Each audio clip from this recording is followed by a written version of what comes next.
Yes. Sino pong pangalan niyo? Ako si Mrs. Ana Risa M. King.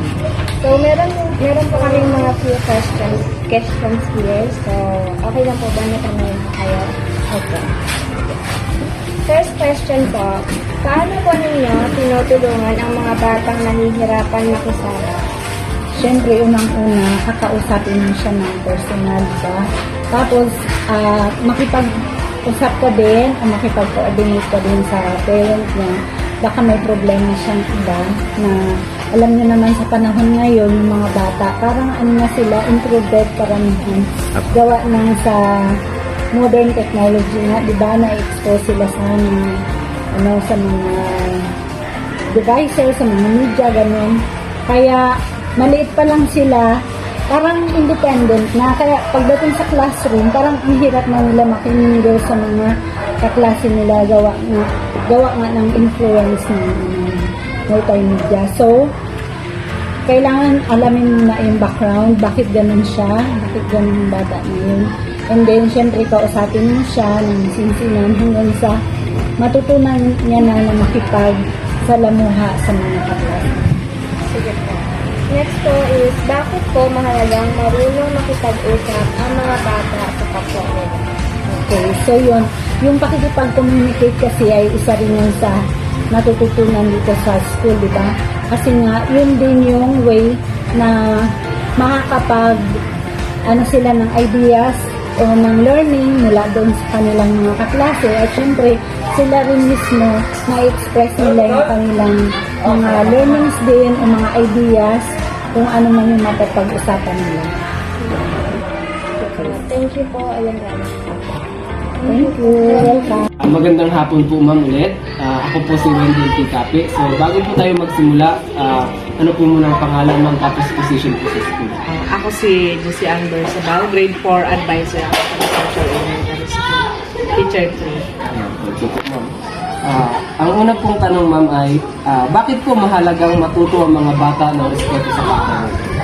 Kailangan nilang matuto ng respeto sa paaralan sapagkat yung pagiging marespeto ay isa talaga sa pinakamahalagang sandata ng bawat mag-aaral sa pakikipagkapwa, pakikasalamuha sa iba, lalong-lalo na kung kunwari kung saan man sila mapadpad, dala nila yung pangalan ng school, ng kanilang pamilya, dun sa pagkatao nila na pagiging marespeto.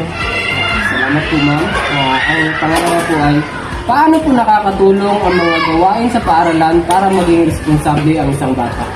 Sa mga simpleng gawain na binibigay namin sa mga mag-aaral, nakikita namin na nakakatulong yun sa paghubog ng kanilang pagkatao, ng mga magagandang kaugalian, lalong-lalo na kung kapag nagiging leader sila sa mga group activities na binibigay namin sa bawat araw sa mga klase namin, at saka sa mga school activities katulad ng nutrition month at saka ng scouting, nagiging leader sila. Nakikitaan namin na talagang ginagawa nila yung lahat ng kanilang makakaya para maipakita nila na talagang kaya nilang maging independent, na hindi na nila kailangang umasa sa tulong ng iba. Kaya papakita nila. Ulit po ma'am, thank you po sa pakikiano.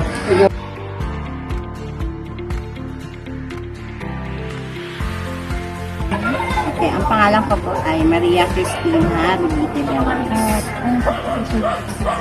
Sa kasalukuyan ako po ay teacher student. Sa unang katanungan po natin, ma'am, ito po yung katanungan. Ano po ang pananaw ninyo sa paaralan bilang pangalawang tahanan?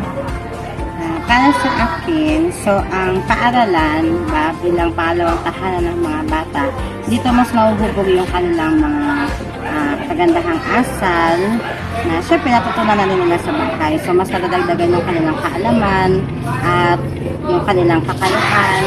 At mas natututo sila kung paano makihalubilo sa ibang at paano mag-aaral. At sa pangalawang tanong naman po tayo, ano po yung natutunan ng inyong anak sa school bukod po sa academic?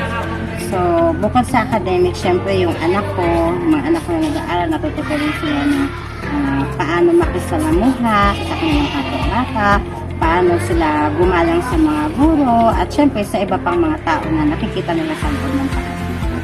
So, yung mga hindi nila natututunan lahat sa bahay, pwede nilang matutunan sa paaralan.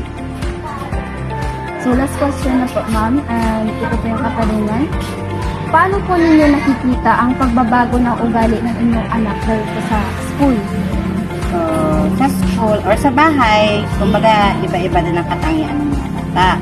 So, sa school, napapansin ko, halimbawa, sa bahay, so, sa totoo lang naman talaga, di ba, usually, yung ibang mga bata, pag sa bahay, parang hindi sumusunod masyado sa utos ng magulang.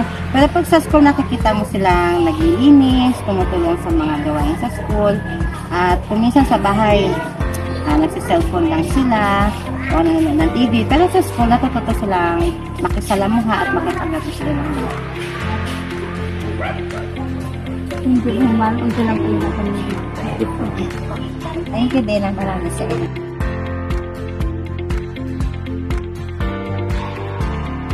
Afternoon na. Good afternoon din po. Ano name mo? Sophia Ilinday po. Anong age ka na, Be? Grade 6 po. Pwede bang matanong kita? Ano ang pinaka natutunan mo sa inyong paaralan? Sa pagkagalang sa aking app po. Paano ka nakikipagkaibigan sa mga kaklase mo? At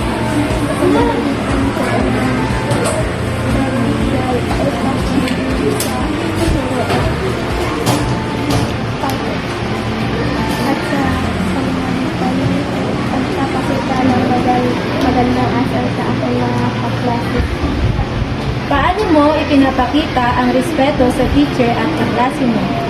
Sa pamamagitan po ng pagsasabi ng po at opo. Thank you na. Magandang hapon na. Magandang araw din po. Ano pangalan mo? Janelle Bilabao po. May kung akong tanungan sa'yo ha. Bakit importante ang sumunod sa utos ng teacher o kay ma'am? Para po hindi mapahamak sa anumang pangyayari. Sa tingin mo, paano ka magiging mabuting bata sa loob at labas ng school? Pakikipaglaro po sa aking mga kaibigan at pagkaroon ng sa Tama.